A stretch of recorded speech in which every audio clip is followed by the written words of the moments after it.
Bonjour à toutes et à tous. Je profite de la marée basse pour vous rendre une petite visite. J'imagine que comme d'habitude, vous ne me reconnaissez pas. Je leur avais bien dit que je voulais être sirène moi aussi. Mais entre les boucles blondes et les grands yeux bleus, ça ne l'a pas fait.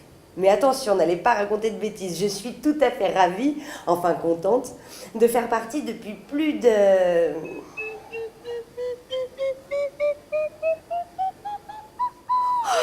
275 ans de la Compagnie des Esprits de la Mer. Eh oui, j'ai ma carte. Vous ne savez pas ce qu'on fait? Des heures, des jours, des semaines, des mois, des années, à souffler le vent dans un sens ou dans l'autre, pour permettre aux marins de ne pas venir se fracasser la barque sur les rochers. Alors il faut bien l'admettre, il y a eu quelques loupés. Vous n'allez pas me parler du Titanic. Les responsables iceberg sont dans une autre unité et ils n'ont jamais véritablement voulu nous dire ce qui s'était passé. La légende raconte que le capitaine aurait fait une indigestion de crème glacée, vanille, pistache, chocolat chantilly, mais les avis divergent. Alors c'est vrai que notre activité s'est considérablement réduite avec l'arrivée des sonars et autres radars des mers. Mais comme le dit toujours le président du Grand Conseil des EM, il faut toujours voir la bouteille à la mer à moitié pleine. Et le point positif dans tout ça, c'est que cela me laisse le temps de venir vous raconter mon histoire préférée.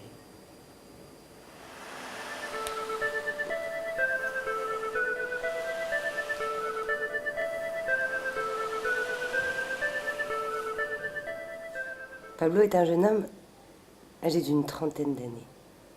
Il vit sur les côtes espagnoles, près de l'île de Peñíscola.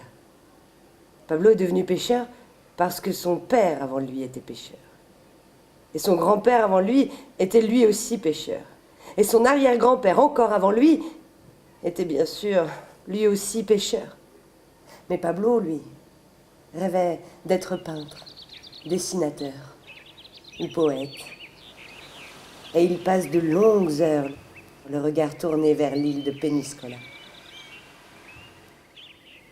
Sa femme, douce et rondelette, n'y tient plus. Et un matin, lorsqu'il part à la pêche, elle s'accroche à la porte de la cabane et lui dit « Pablo, les enfants ont faim. Aujourd'hui, tu pars à la pêche, mais tu dois absolument ramener du poisson. » Pablo part en mer, le cœur lourd et l'esprit très préoccupé. Comment vais-je pouvoir devenir, ce jour précisément, un bon pêcheur?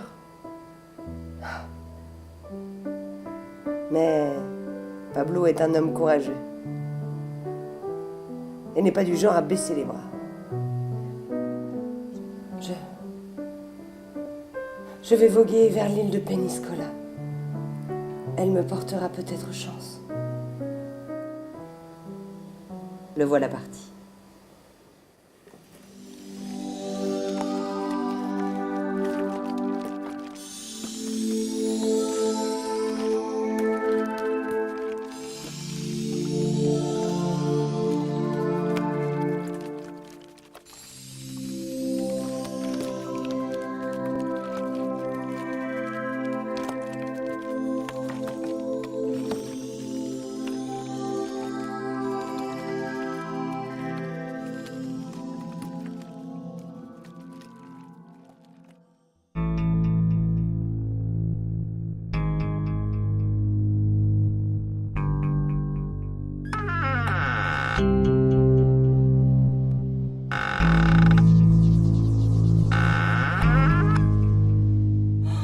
Oh là là, une visite! Ah, mais ce n'est pas une quelque chose.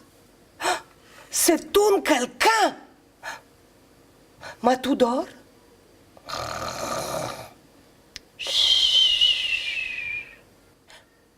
Tu dors beaucoup?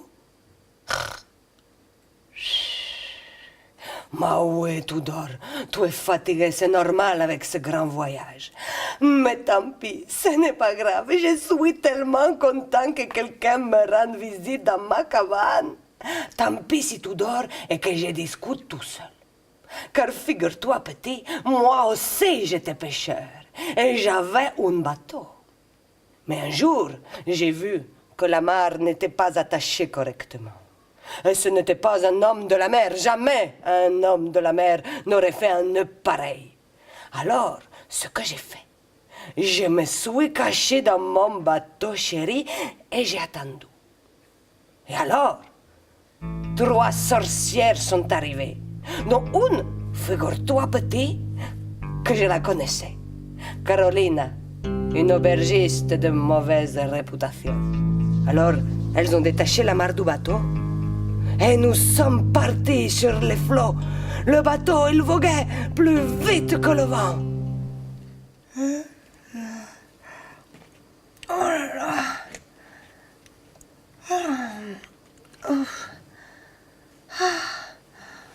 Oh, quelle nuit incroyable.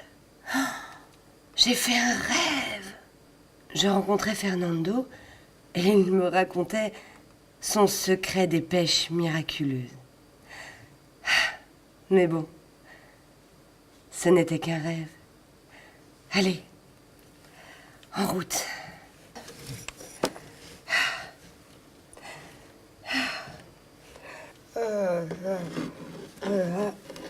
Aïe, oui, aïe, oui. Oh, mais